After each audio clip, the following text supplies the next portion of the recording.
Sir మీరు ఎప్పటినుంచో చెప్తున్నారు ఫేక్ కలెక్షన్స్ గురించి ప్రచారం చేయొద్దు. ఉన్న కలెక్షన్స్ చెప్పండి అని. కానీ 'పుష్పకి' ఫేక్ కలెక్షన్స్ అంటారా? అంటే 2300 క్రోర్స్ వస్తున్నాయి అని చెప్తున్నారు. ఇప్పుడు ఐటీ రైట్స్ కూడా జరిగాయి 'దిల్ రాజు' గారి పైన. ఈ ఈ ఫేక్ కలెక్షన్స్ వల్లనే అంటారా? ఎట్లా?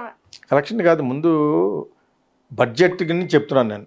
కలెక్షన్లే కాదు, బడ్జెట్ కూడా తప్పు, ఎక్కువ చేసి చెప్తున్నారు. అది ఎప్పుడు ఏ సినిమా నుంచి విజయ్ అమృతరాజు, ఆనంద్ అమృతరాజు వాళ్ళ హైట్ పార్క్ ఎంటర్టైన్మెంట్ మీద ఒక సినిమా మొదలుపెట్టారు, జీన్స్ అని. అది శంకర్ డైరెక్టర్. ఆ సినిమాకు ఒక 700 కోట్లు 10 కోట్లు ఖర్చు పెట్టి 25 కోట్లు అలా అబద్ధం ఆడారు. ఎందుకు? కొన్ని అమ్మేటప్పుడు అలాగ అమ్మాలి. అప్పుడు అవుట్ రైట్ ఉండేది. పైన ఇండియా కూడా రిలీజ్ చేశారు, హిందీలో కూడా రిలీజ్ చేశారు దాన్ని. అదే ప్రశాంత్ను ఐశ్వర్యరావు యాక్ట్ చేసిన జీన్స్. సో ఆ సినిమా కాడి నుంచి స్టార్ట్ అయింది ఎక్కువ బడ్జెట్ చెప్పడం అనేది.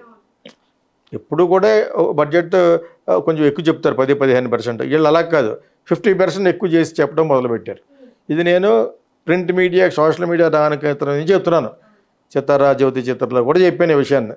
అంచేత అది అలా చెప్పడం వల్ల ఏంటి, ప్రజలకి ఒక ఇదనమాట.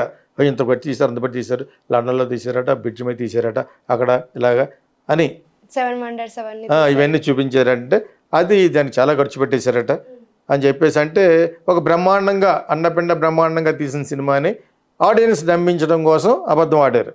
అది రాను 20 సంవత్సరాలు 30 సంవత్సరాలు ఎక్కువైపోయి నేను చెప్తాను కదా, రాజమౌళి కానీ అందరూ కూడా డిలే అవుతుంది కదా, ఆ డిలేని కూడా వాడేసుకున్నారు.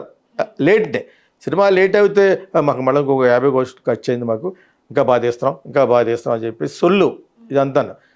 ఇది ఇలా పెంచుకుంటే జనాలు అయ్యే నమ్ముతారు. నాలాగా ఎవరు చెప్తే 1 లక్ష మంది చూస్తే సరిపోదు. అది ఇన్ని కోట్ల మంది తెలియాలంటే అందరూ చూడకపోవచ్చు కదా. నేను ఎందుకు చెప్తానంటే ఆ సినిమా దెబ్బ కాదు, మీరు ఇలా చేయటం వల్ల మీకే దెబ్బ వస్తుంది. ఈ ఇన్కమ్ ట్యాక్స్ రైట్లు అనేది ఇప్పటి నుంచి కాదు, ఎప్పటి నుంచి వస్తుంది.